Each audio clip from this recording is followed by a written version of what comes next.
We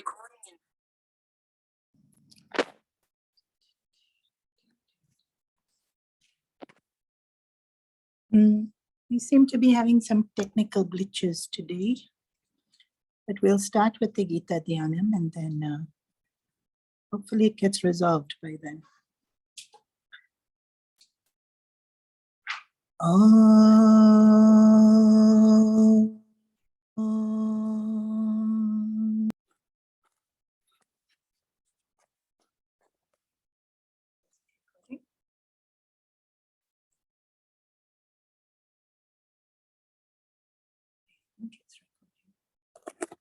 We saw that equipoise was an important part of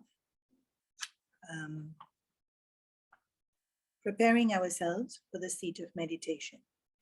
Because in the seat of meditation, we need a mind that is quiet and receptive. And in this verse, verse number 8, Jnana Vijnana Triptatma Kutasto Vijitendriya, we saw the first line in detail. We saw wisdom that cannot be shaken because we understand, right? The equipoise comes from understanding. And then Vijitendriya, we saw also that the need to control our senses. Yukta iti ucheta. And so we saw that the yogi is united in his body, mind, and intellect, her body, mind, and intellect, and sees oneness. And then this line we didn't do so much. Samalokastam Anjunaha. That, no, the oneness bit we saw, we didn't talk much about Nirvikalpa Samadhi, but Gurudev has mentioned in his commentary, and it becomes relevant because this is the only chapter in the Gita where there is reference to Patanjali's Yoga Sutras. Otherwise, we see that usually in Hinduism, there's 4 parts, karma, bhakti, jnana, and this Ashtanga or the Hatha, or actually it's Patanjali's Yoga Sutras, but now so many different names and confusions about what it is. But basically Ashtanga means that it has 8 steps, right? And so it's not a particular exercise form, but rather the whole philosophy.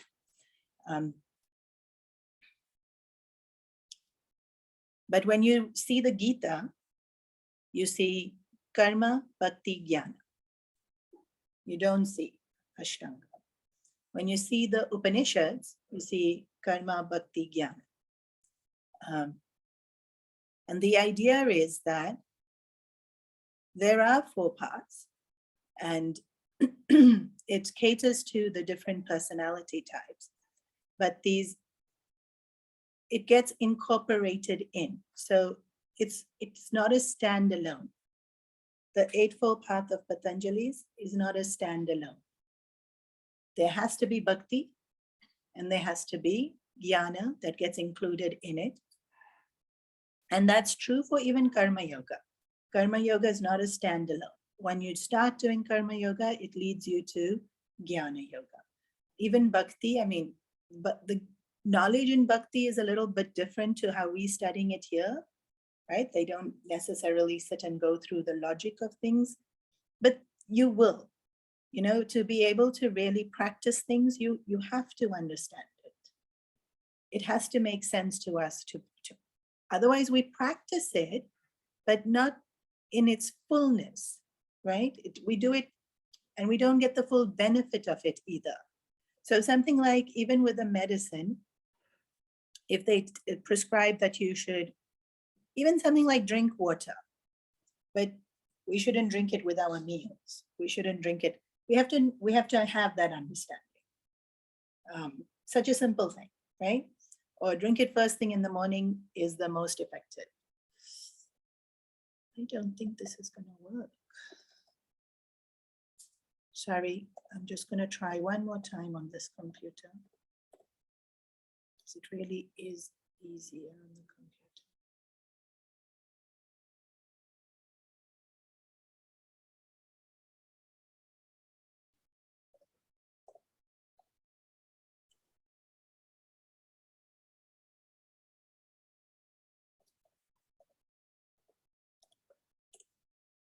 No, forget it.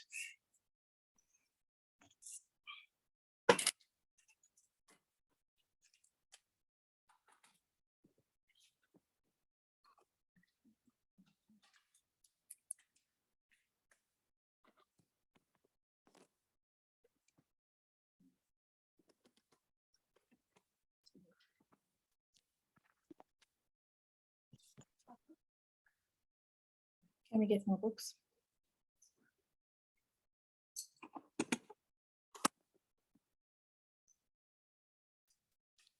Sorry. Let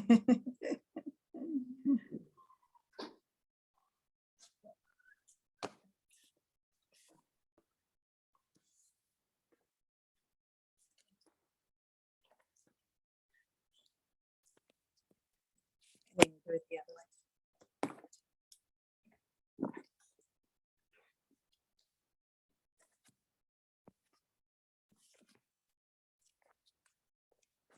I hope y'all can see me clearly and hear me clearly. Okay, great. Ashtanga needs to be supplemented with knowledge and bhakti. And even the other parts, when we talk about karma yoga, it leads to knowledge. When we talk about bhakti yoga, it will lead to karma yoga and knowledge. So there's a lot of overlap. And so not to see it as a distinct path. But it's nice to know what the path is, because at different stages in our lives, we are able to then do the stage that fits us the best. And the reason Ashtanga yoga is so popular is because there's a sense of progress. There's 8 steps. You go from level 1 to level 2 to level 3 to actually it's not, because the first 2 levels are these beautiful qualities of ahimsa and satyam and brahmacharya. You never actually go to the next level, but because you're doing asanas, pranayamas, then dharana, then pratyati, you feel like you're doing the next level and the next level and the next level, but you still haven't mastered satyam. It's not like any of us has got satyam down pat. We're very casual in the way we talk. Not necessarily a bad thing, but sometimes we'll exaggerate, or sometimes to tease someone, we'll, it's not a truth, but we'll happily, jokingly tease. But satyam is nothing untruth ever comes out. So with the exception of humor is allowed, which is amazing, isn't it? That humor is allowed because it makes us laugh and it's true to who we are. Okay, so Nirvikalpa Samadhi is that final step. Now, it features here in this verse number 8, and it's going to come again in this chapter itself. So we'll get to it when those verses in chapter 6, not chapter 12, come. And let's get into chapter 10 so that we can get into essence in this class. Yogi yunjata satatam atmanam rahasi stita ekaike yata chittatma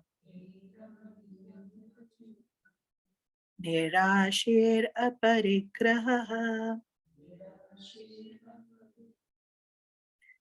So yeah, we're still talking about preparations for meditation. So we're already on verse number 10. We haven't yet spoken about meditation, just preparation for meditation. So it was, firstly, make yourself, your mind, your friend. How to make your mind your friend? Develop equipoise. And now, how else to make your mind your friend? Solitude. Eka. Eka is one. And then ekaki is alone. To spend time alone. This is incredibly important. Do we spend time alone? When we're growing up, before mobile phones came into existence, walking to school, you walked with a buddy and you spoke, or you walked alone. On the bus, on the train, because we didn't have our mobile phones, either you chat to the person next to you, or you just there alone. I mean, there's somebody sitting next to you physically, but you're not with them because they're a stranger on the bus, and you're just sitting on your chair in your own head. But now, in today's world, because we have these wonderful gadgets with us, which are in our pockets or in our hands. Not even in our bag, huh? We'll have the bag, but the phone is in the hand. We're not alone. And we may not be chatting with a person, but we on social media, distracted by some post, looking at this one, what they doing, that one, what they doing. And sometimes it's people we don't know, celebrities whose lives are so far off from ourselves, or watching some kind of entertainment. Like when you get onto the train here, it's interesting when you get into the train station because maybe 0.5% of people are not on their phone. Everybody standing in the train or waiting for the train, everybody is on their phone. And I'm one of those 0.5. Not all the time. Sometimes I'm on my phone too, because you have to finish. But thanks to COVID, I'm a lot more free. So I'm not on my phone. So you watch, what are they doing? When I was on the phone, it would be answering emails, finishing off WhatsApp messages to tick off my to-do list. But now my to-do list is not so big. So I was looking what they're doing. They're watching movies and playing games. Hardly anybody's working on their gadget. Like, why was I the only one working? Really? I'm sure there's other people working on their gadgets. But so many just, so is that being alone? Because I'm alone standing there watching a movie on my phone. Not alone. Because I'm not aware of myself. I'm completely engrossed in the movie or the game. There's no connection with me. And when we're watching a movie or when we're playing these games, these video games, you'll notice we forget to drink water. We forget to sit up straight. Our posture gone because you're suddenly in the movie. And most physios will tell you we tend to develop this habit of sticking our necks out. Why? Because we're not there. We haven't got awareness of our bodies. We're not with ourselves. Yeah. So alone means, firstly, that I'm aware of myself. Maybe I'm thinking lots of things. Maybe I'm thinking about other people. Maybe I'm thinking even about a conversation I want to have with someone, but I'm aware of myself. So spending time alone means being aware of myself. So do I have to physically be alone? Actually, not necessarily. But very often when we with other people, we get caught up in the conversation, or we get so engrossed in that person, and then we feel the sense of a group, which is great, very good for our well-being to feel the sense of a group, and so then we don't feel necessarily alone. But if we practice being alone and actually being alone and actually being self-aware, then it can come to a point when we're in a group and we're still incredibly self-aware. And that's the purpose of being alone, to develop this alertness about what am I feeling, what am I thinking? Otherwise, I've mentioned this before. You say something to me, I don't realize what I'm feeling, and I react. But I don't even notice I've gotten angry, I've gotten insecure, I've gotten jealous, I've gotten, and it's on my face, you know it because I've reacted. But I don't know it. So when we spend time by ourselves, we just become aware of what am I thinking, what am I feeling? Not even necessarily correcting it, huh? Just knowing it, being aware of it. And it will self-correct. So many things self-correct. If you look at nature, if you look at how high pressure and low pressure works, and then there's rain. So it gets too hot, and then it will rain, and then it will cool down. Then again, it will get so hot, And nature's constantly self-correcting. It won't allow it to get too hot because the rain comes. You'll see even with plants, and I mean, we don't do so much of it. We all live in cities, but there'll be too much of one fruit or too much of one flower or too much of one something. Then some rat will come, some wasp will come, and then they'll eat them all. And now there's less of them. So even with us, when we aware, the self-correcting isn't a I have to do. It's just this little shift, which is not, it's not a fight, it's not a struggle. It's almost like posture. The minute you become aware of posture, you'll just automatically correct it. Because you know it feels better this way. It's not even like it's a rule, I have to sit this way. It feels better that way. So when we're doing things, it's a rule and I have to do. It's not natural. It's not, you know, there has to be an ease about the sense of who we are. Then it is spiritual living.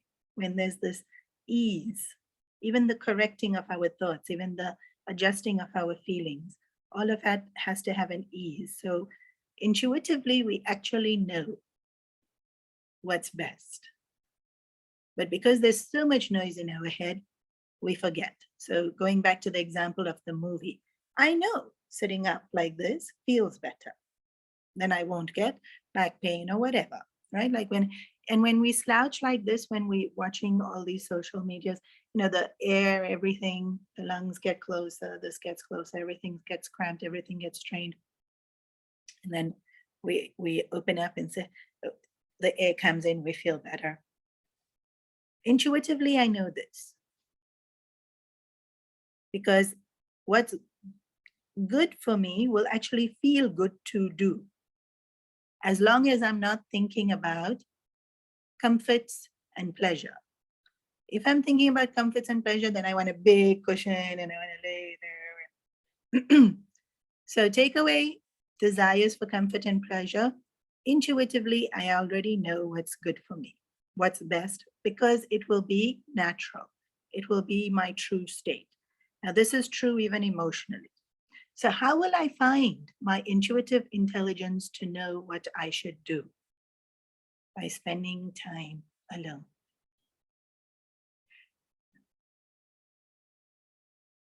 And so really, this intuition is such a life-changing thing.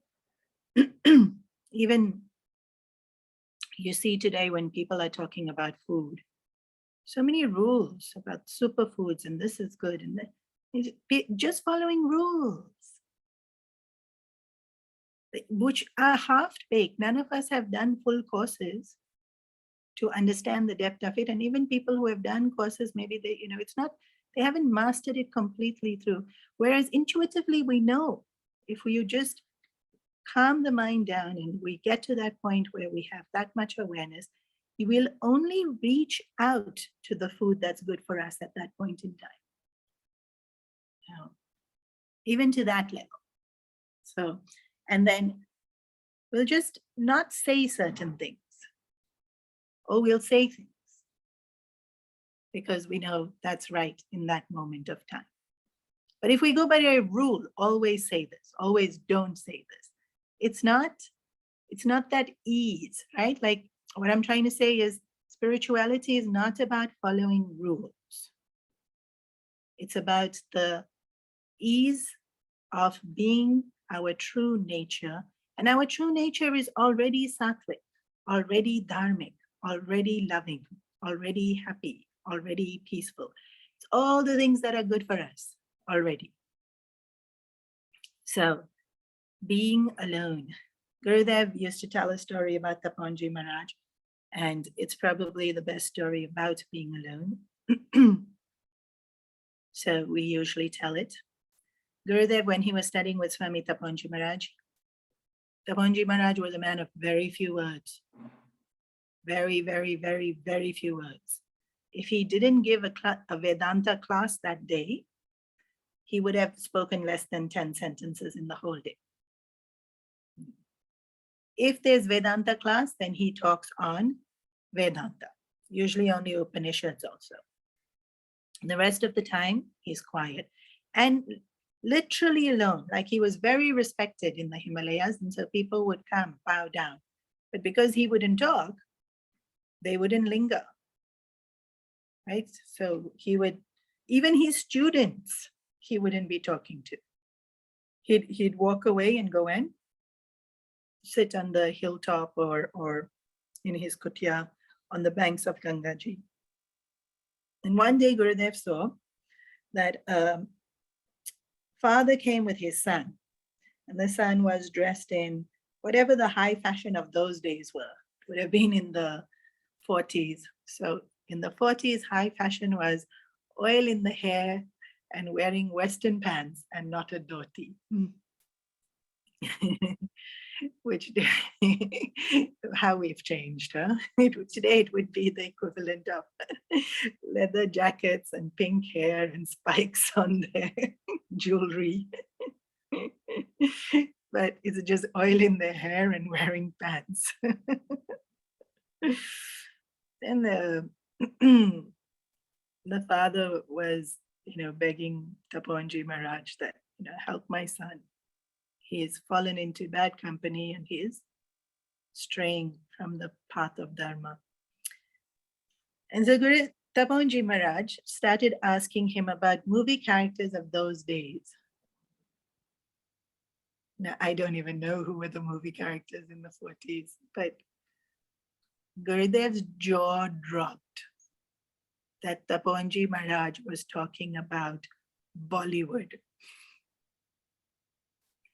Like, here's this person who never spoke.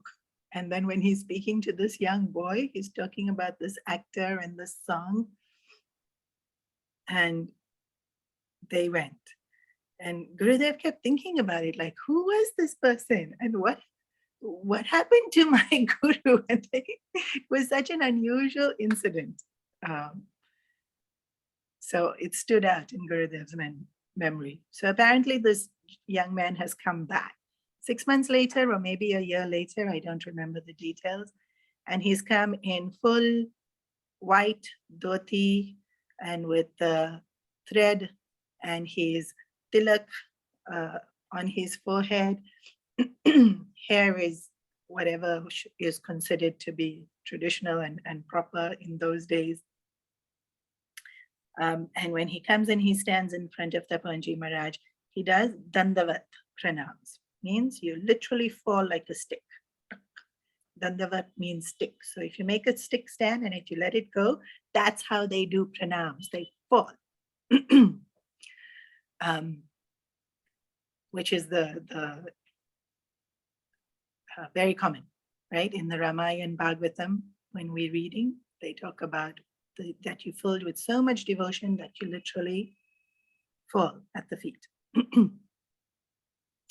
So Gurudev once again is very amused that there's this incredible transformation with this young boy. And so he's itching to go and ask, what mantra did my guru give you that this transformation has come about? But of course you can't ask because he's sitting in front of Taponji Maharaj. But he got the name, and years later, he found this young gentleman somewhere in India while Gurudev was traveling around doing all his talks. And he asked, what did my guru say to you that made you change? And he said, nothing. He said, every morning, wake up at 6. And you want to shower, you don't want to shower, up to you. Go for a walk for half an hour. Then come back. You can go back to sleep. But from 6 to 6:30, go for a walk and go alone. And so he said, when I came back, I thought he didn't ask me anything. He didn't tell me to change. He didn't give me a lecture.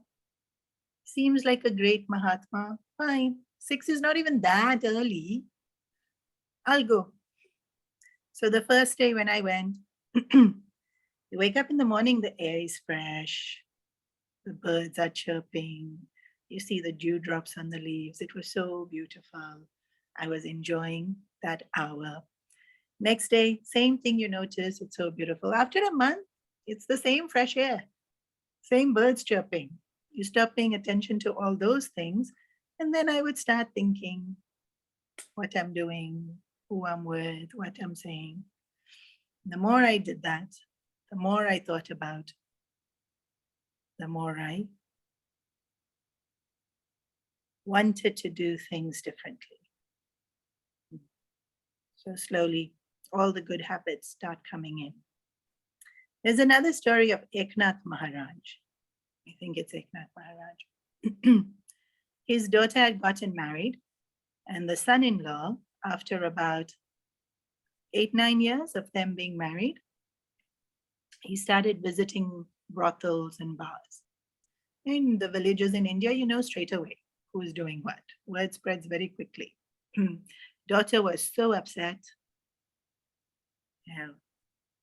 Eknath Maharaj sees the daughter crying, but they're very respectful. They don't tell father, they don't trouble parents. But as a parent, he saw, he knew. So he called them for dinner one day, and he tells his son-in-law, I've lived a beautiful life. I have only one regret, and I'm wondering if you can help me with that. So the son-in-law said, what? What could possibly be your regret? He said, my daughter lived with me for 18 years. I never taught her the Gita. I'm feeling I missed out on giving her this precious knowledge. But also I'm blessed because you know the Gita. Right? The community there, the Brahmanas, they studied. Just to put my heart at peace, can you teach her one verse a day? Just go through the Gita. Then I think my mind is at peace. And you do whatever else you want. Just one verse a day you teach her. So he thought, fine, he's not telling me don't go out. He's not telling me anything. Same. One verse a day. Anyways, I know the Gita. I can teach it. So after dinner, he would take out the Gita, do a verse with her. He'd go out. Once the word was over, he would go. He would go to the brothel. He would go to the bar. He would do whatever he wanted to do. After about 3 months, he stopped going. He did 2 verses with her every night. Stayed at home, sang a few bhajans. When we in satsang, or when we spend time alone, we will self-adjust. And it's not about following rules. It's about feeling better. We don't realize how we're feeling until we spend time alone. We'll feel empty. We'll feel frustrated. We'll feel suffocated by all the happenings of the world. Sometimes the more we're doing, the more empty we feel, or the more frustrated we feel. But when we spend time alone and we become aware of the feeling, it's interesting. Of course, we need knowledge, but intuitively, a lot of us will already know what we need. In terms of sleep, in terms of food, in terms of how much time we spend on our gadgets, because in today's world, that's the main thing, right? These are such basic physical things in our lives. Sleep, food, and how much time we spend on our gadgets. So moderation in those things comes when we are able to be self-aware.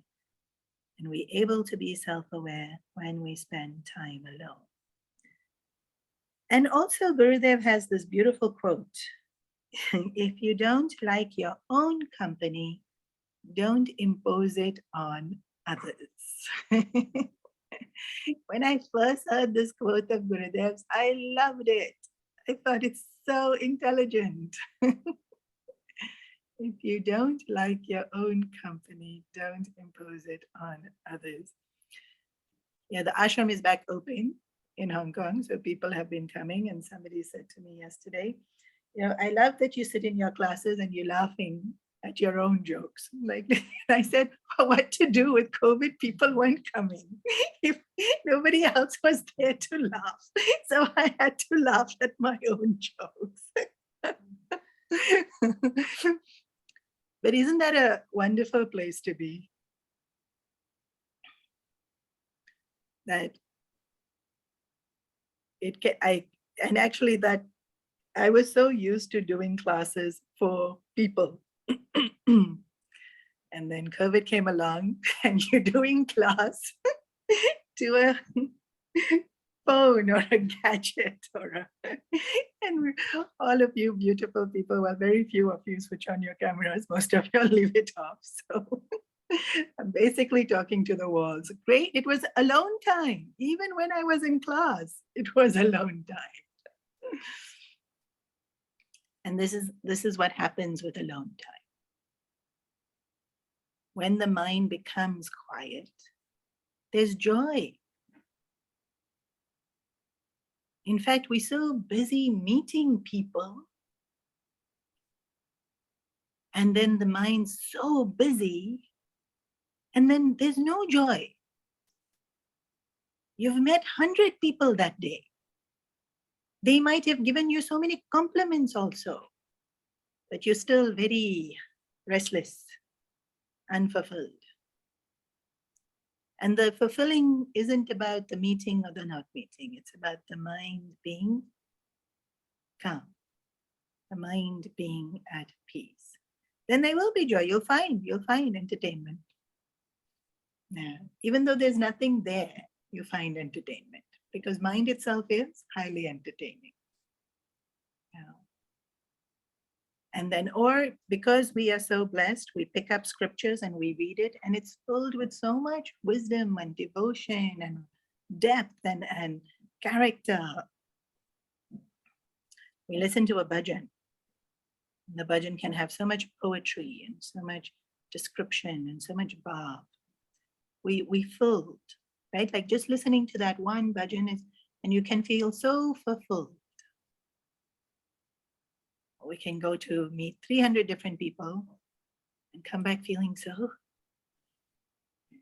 But we can meet 300 people and feel fulfilled. Please, I'm not saying don't meet the people. That's what's going to make you restless. No, no, no, no.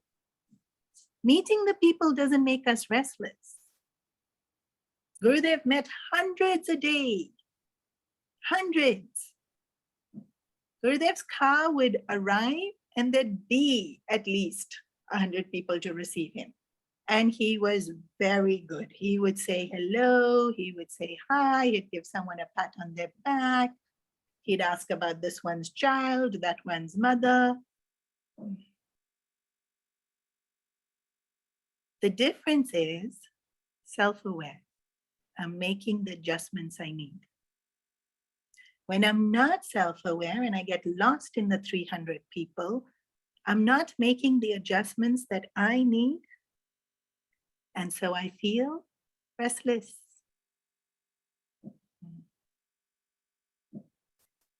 So meet the 300 people. Just have been alone so that when you're with the 300 people, I can still have that spontaneity of self-adjusting. Because nothing stays, right? It's like if you do a yoga balance pose, if you stand on your toes, you stand on one leg, you're not still. You little bit move this way, you little bit move that way, you little bit move that way. And you're constantly adjusting to be staying in that position. So with our mind also, our mind doesn't stay in when? Be happy. It doesn't stay there. Be controlled. Be patient. It doesn't stay there. It moves. And so we have to move it back.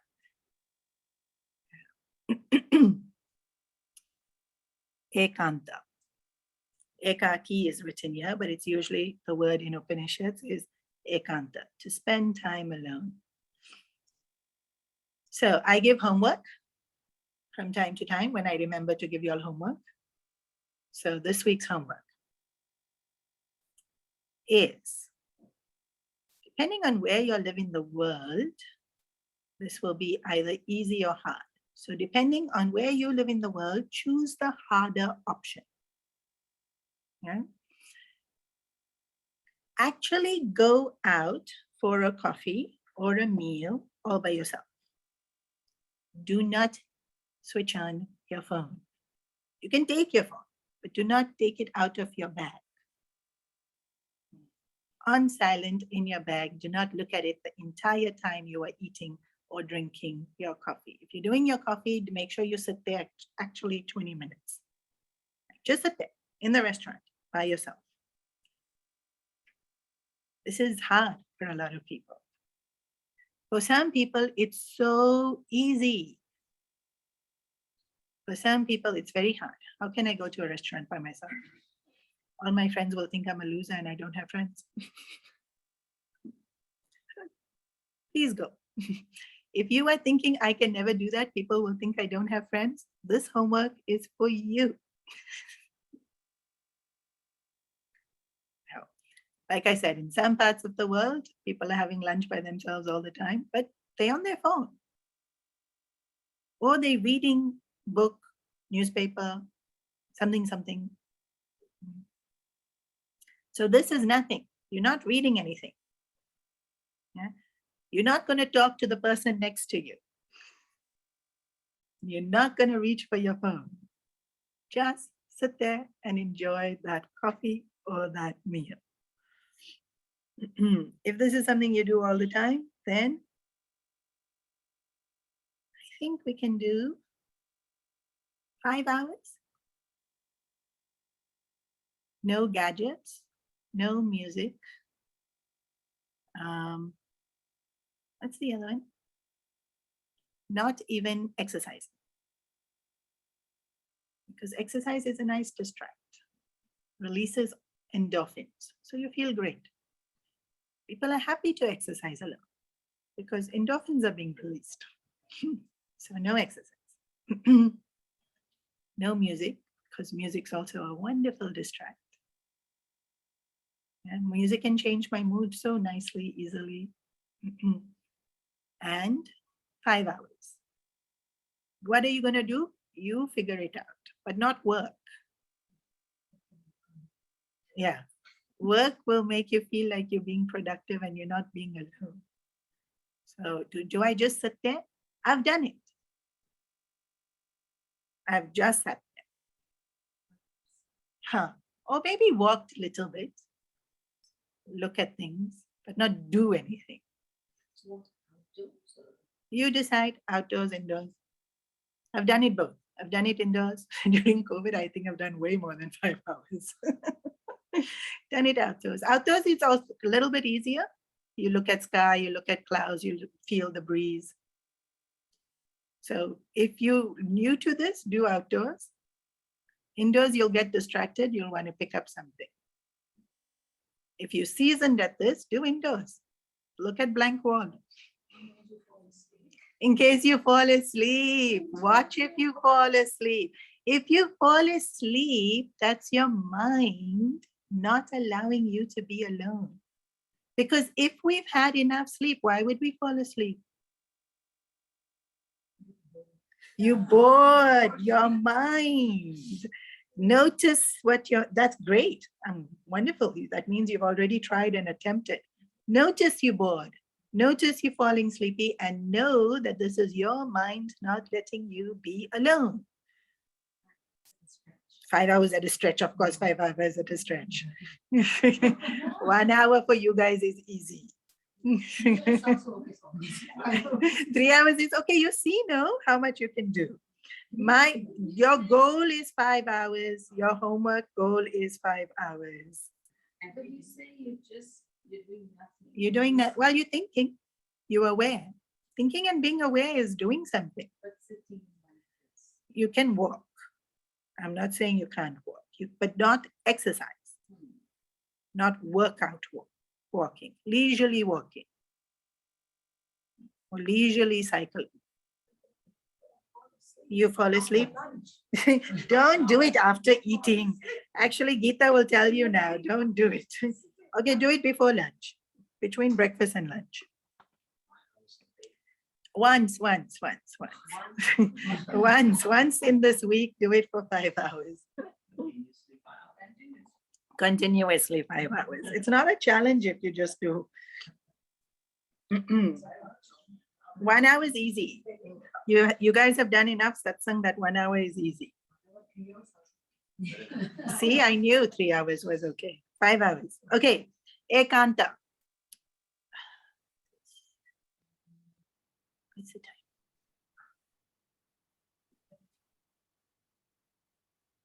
Okay. And then here we saw, what else is this verse telling us? Nir Asha. This is a very interesting word that comes in the Bhagavad Gita. Asha is hope. Nir Asha is no hope. Be hopeless. Gurudev used to love saying this. Of course, that's not what it means. Aparigraha, and free from greed. And you know, when we spoke earlier today about Patanjali's yamas and niyamas, this is one of them. Aparigraha is one of the, is it a yama or a niyama? It's a yama. Not to have greed. So most of us feel we are not greedy. We're such nice people. Of course, we don't have greed. Best example of greed. When somebody offers you, in this crowd, which one? Chocolate cake, laddu, you choose. And you will say 1 bite. And after it's so nice. It's come out really good. This is excellent. Have more? Yeah. I'm not greedy. I just ate 2 bites. Why you wanted the second one? No, please, everyone, eat the second bite if you want to. Just know that it wasn't necessary. And was it a conscious choice? Or was it the taste just forcing you to eat that second bite? Did you do it with choice, or did you do it slave to taste? Then another great example in today's world, because now YouTube and Netflix has done this wonderful thing where the next video starts playing. So people will watch series. Gone are the days, like when Friends first came out, because so many people sit and watch hours and hours and hours of that Friends movie. I mean, TV series. When Friends first came out, it used to come out 1 episode in a week on the TV. So you waited 1 week before you saw the next one. No more. One finishes, the next one starts. That one finishes, the next one starts. So it's now 12:30 at night. Go to sleep. Next one starts. I'll just watch 1 more. I'll just watch 1 more. It was very cute. One of our trustees, we had a meeting and he was so sleepy and he was so sleepy. And so I said, you know, what happened? He said, I stayed up all night watching and he told me the name of the show and I was giggling. Like, really, even in our 70s, we're going to do this? He's like, what came over me, I don't know, but I had to finish it. And we've all done it. I've definitely done it. You just have to finish it. This is greed.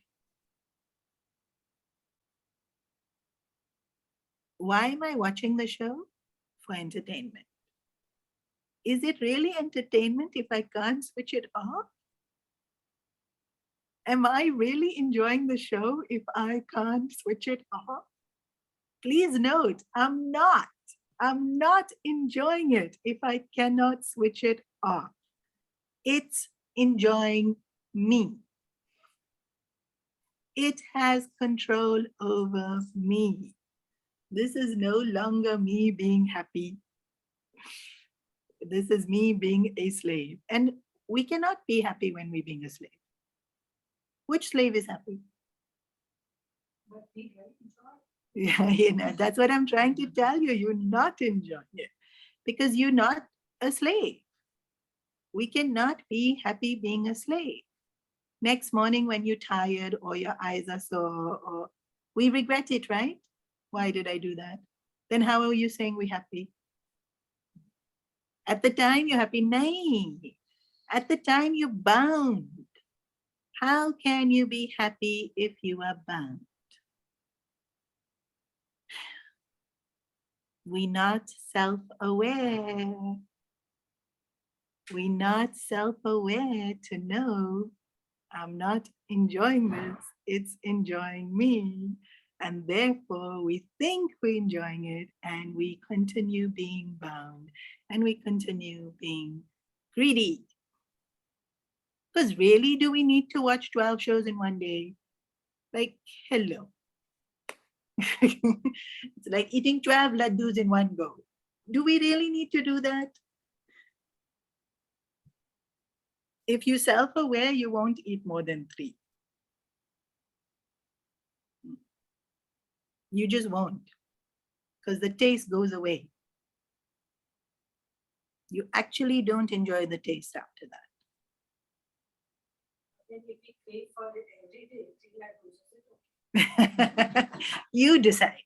My whole point of today's class is if you want to eat 3 laddus every day and if this puts your ease, your adjustment, go for it. If your body can handle it, go for it.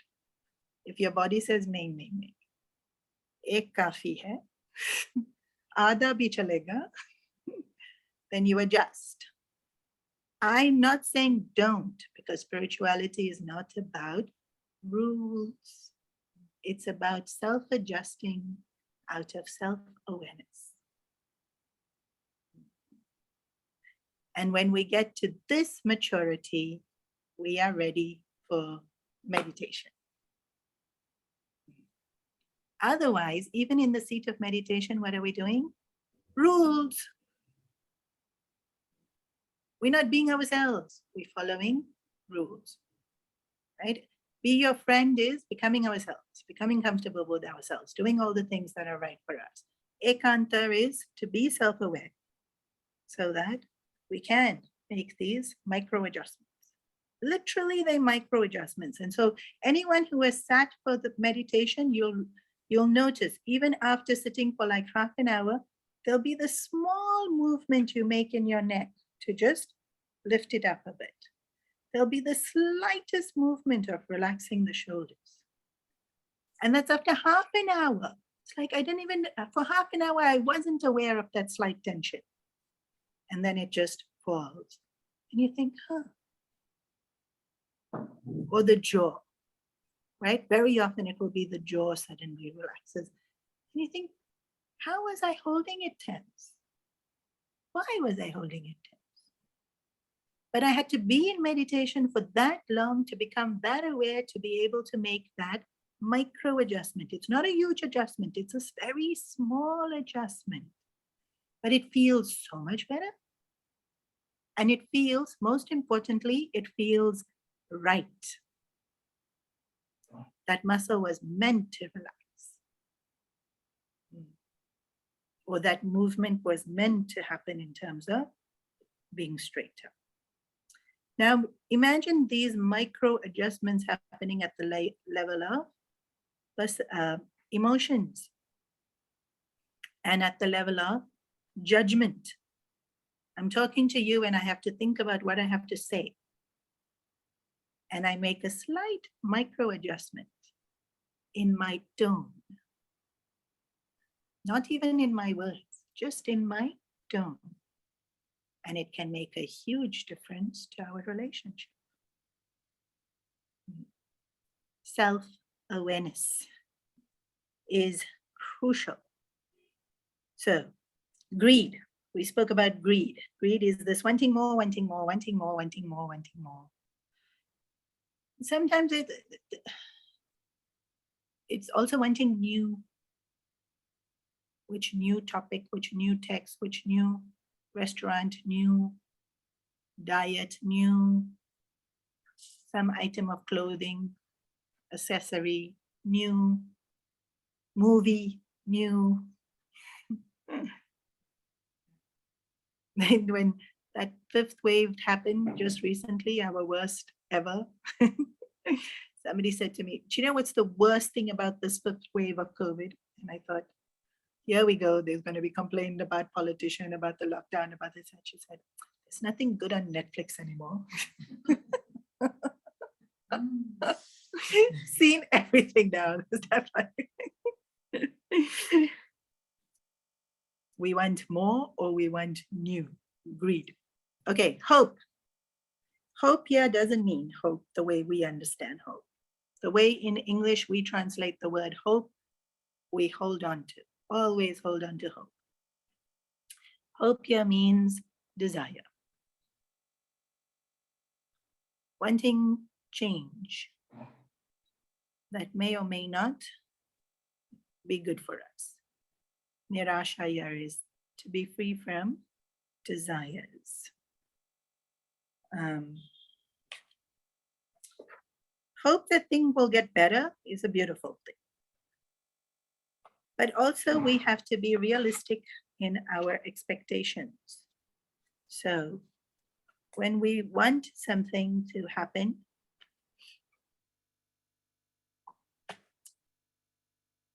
we have to be realistic. Will it actually happen? So sometimes it's clear and sometimes it's not so clear. New person voted in power, right? New president, new premier, you think, now things will change. Maybe, maybe not. Can we hope for it? Yeah. But will it actually change? We don't know.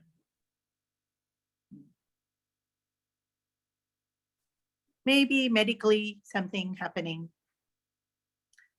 And chances are it can be nothing. Chances are it can be something. Can I hope it's nothing and I'm perfectly healthy? Yeah. Will I be perfectly healthy? So, but if we hope that lemons will become sweet, that's unrealistic.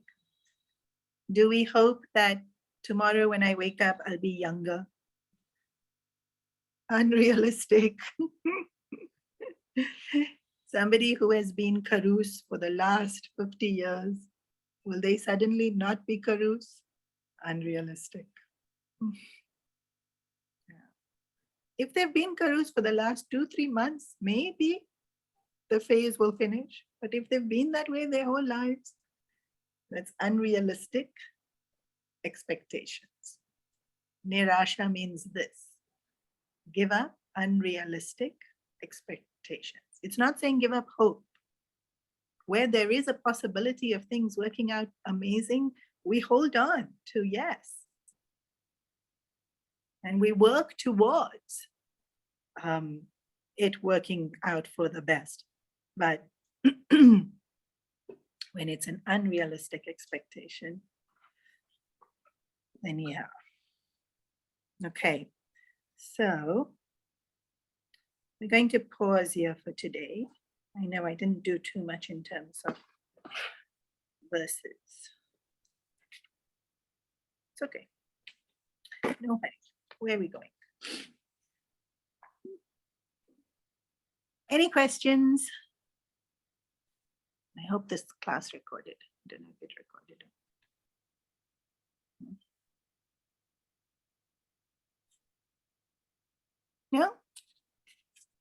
Sometimes when you follow rules also, it's good. You make It's showing the REC Following rules are signs, great. Swaminiji.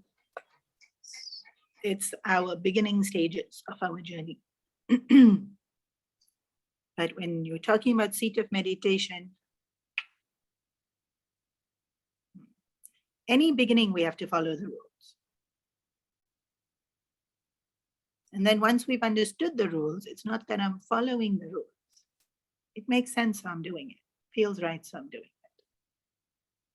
But yeah, until I get to that point, rules are great. We have lots, I make lots of rules for myself.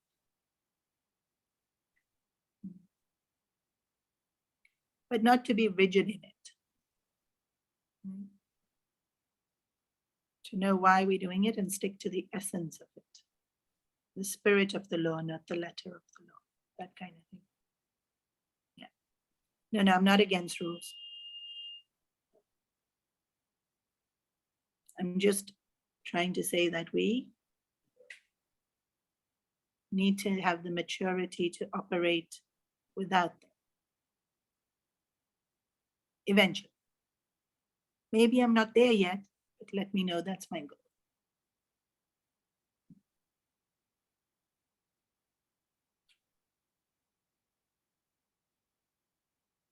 Rules help to reduce thinking. Like if my rule is I don't eat in between meals, makes life so easy. I just don't eat. Otherwise, when somebody offers me something, I have to think, should I, shouldn't I? So sometimes if it's early in our journey, or if we just like it because it simplifies things, like I wear this uniform, makes life very easy.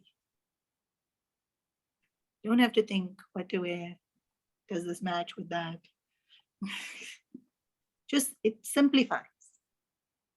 So I'm not against rules. We can have them. They simplify things. It's about the just not losing the self-awareness. Main thing here is self-awareness. Any other questions? Is it the same? You four parts.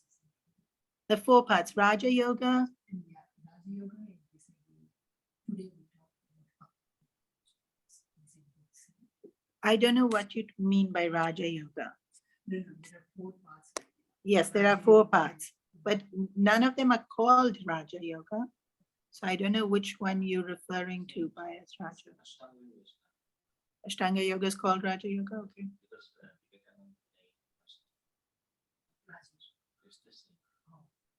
No, there are 4 parts in spirituality. Karma Yoga, Bhakti Yoga, Jnana Yoga. What is popularly known today as yoga. And the same that Patanjali Yoga Sutras are. Yeah, there's too many names now, man. Because Raja Yoga It used, yeah, exactly. There's too many names and there's too many institutions. It was the eightfold path. Yeah, the eightfold path is there. Yeah, Ashtanga means eightfold.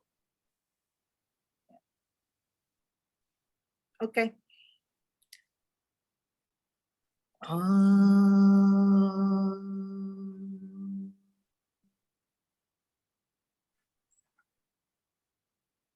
Sarve bhavantu sukhina, sarve santu niramaya, sarve bhadrani pashyantu, ma kaschit dukhabhag bhavet, asato ma satkamaya, tamaso ma jyotirgamaya, mrityorma amritam gamaya.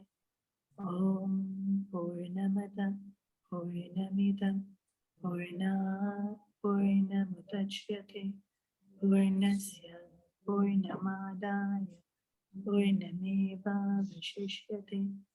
Om Shanti Shanti Shanti. Harihi Om Shri Guru Harihi Om.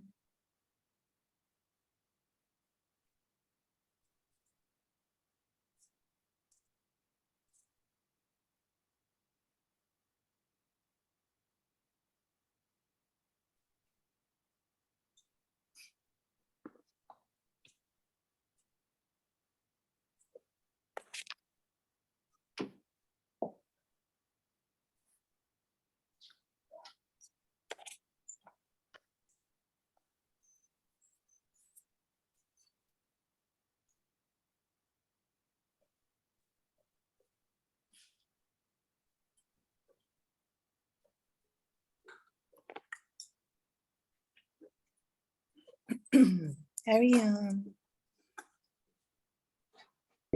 Thank you, Hari Swamiji. Om, Thank you. Swamiji, thank you so much. Hari Om. Thank you. Hari Om, Swamiji. Thank you.